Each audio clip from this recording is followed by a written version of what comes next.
లక్షణాలు వాస్కులర్ వైకల్యాలు లక్షణాలు ఏంటంటే మామూలుగానే అవి కంటికే కనిపిస్తాయి. పేషెంట్లకు కానీ డాక్టర్లు కానీ చూస్తేనే చెప్పొచ్చు. ఒక మచ్చలాగా ఉంటుంది. ఆ మచ్చ చాలా రకాల రంగుల్లో ఉండొచ్చు అనమాట. ఎరుపు రంగు, నీలం రంగు, గోధుమ రంగు, ఊదా రంగు, సో చాలా రంగుల్లో ఉండొచ్చు. So red, blue, violet, purple and brown, so ఇలా రంగుల్లో ఉండొచ్చు.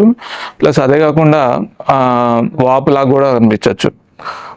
కొంచెం ఎక్కువైతే, ఇంకా ఎక్కువైతే ఏంటంటే అది పెయిన్ కూడా రావచ్చు అనమాట. అక్కడ మనకు నొప్పి రావడము, ఇంకా ఎక్కువైతే అక్కడ పుండులాగా రావడము.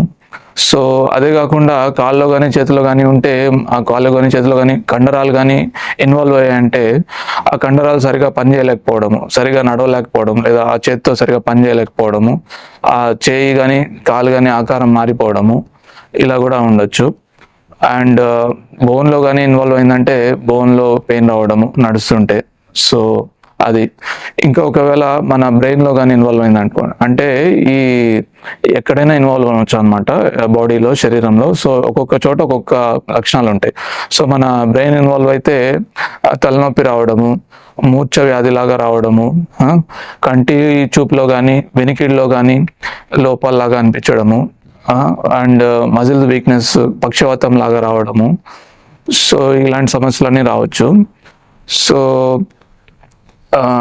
ఇవే కాకుండా పుండు వచ్చి అది మానకుండా ఉండడము, అట్లా కూడా ఉండొచ్చు. ఇన్ఫెక్షన్లు అవ్వడం మాటికి కాల్లో. సో ఇట్లాంటివన్నీ సమస్యలు, ఆ లక్షణాలు వస్తాయి అన్నమాట మన వాస్కులర్ వైకల్యాలు వస్తాయి.